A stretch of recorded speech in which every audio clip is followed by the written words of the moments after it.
Ассалаумағалейкум, құрметті көрермендер. Бүгін сіздермен осындай ирис конфетін дайындауды көрсететін боламын. Бұл деген менің балалық шағымның естелігі. Біздің кезде осындай конфетті жесең, сол күні біз үшін той болатын. Келіңіз біргелікте дайындап көрейік. Табамызды отқа қойып, осы құмшекердің жарты бөлігін саламыз да ерігенін күтеміз.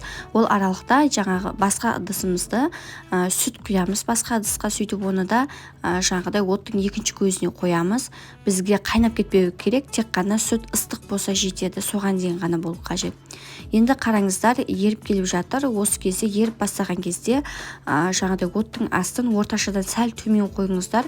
Өйткені бізде жаңағы қантымыз қатты еріп күйіп кетуі мүмкін. Күйіктің дәмі шығып қалса, ол кезде уже сіздердің конфеттеріңіз дұрыс шықпай қалады.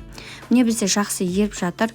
Кәдімгідей сахар ішіне толықтай еруі қажет. Ергеннен кейін ғана үстінен жаңағы құмшекердің екінші жарты бөлігін саламыз. Міне салып болдық. Енді бұны да осылай араластырып, кішкене араластырып жіберсеңіздер, өзі тез еріп кетеді. Жаңа айта кеткенімдей, міндетті түрде оттың қасына кетіп қалмау қажет. Өйткені бұл күйіп кетуі мүмкін. Сахар деген тез еріп кетеді. Қараңыздар, түсі карамель түске енді осы кезде жаңағы ыстықтай сүтімізді аз-аздан қосып араластырамыз. Және де көп бірден құйып жіберсеңіздер, қолдарыңызға шашырап кетуі мүмкін. Сондықтан жаңағыдай сақтық ережелерінде ұстанған дұрыс. Осылай тез аз-аздан қосамыз, бірақ тез құйып отырып араластырамыз. Және сүттің барлығын құйып болғаннан кейін сіздер бұны өте баяу отқа қоясыздар. Өте баяу отқа болған кезде де міндетті түрде үздіксіз жаңағыдай араластырып тұру қажет. Міне мына жерде мен сүттің барлығын құйып болған кез кішкене қайнап тұр. Осы кезде мен оттың астын өте баяу отқа қоямын да, сөйтіп араластыра беремін. Мынау менде 5 минут араластырған кезім. Енді бұның дайын болғанын біз өте салқын суға азғантай бөлігін алып құйып көреміз. Сол кезде қолыңызбен ұстап көрсеңіздер, бір-біріне уже жабысып тұрады да, сол бізде дайын болды деген сөз.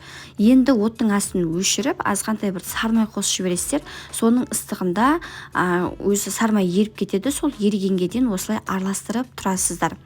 Міне жаңағы судан алғандағы конфет осылай бірден тас қатқамау керек, кішкене жұмсарып тұру қажет. Тіпті кейде бұны осындай карамельный сироп деп айтады.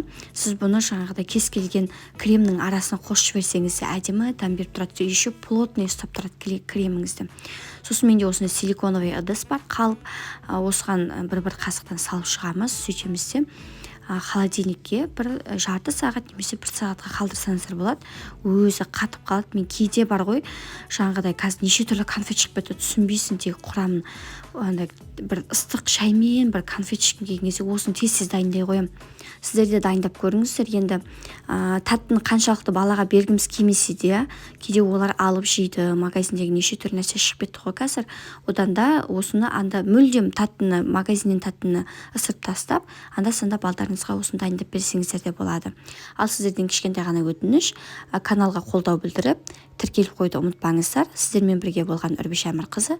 Келесі видеода кездескенше, егер де сіздерге алдағы уақытта қандай рецепттер қызықтырады, оны комментарийда қалдыра кетіңіз. Міндетті түрде рецептісін түсіріп бөлісуге тырысамын.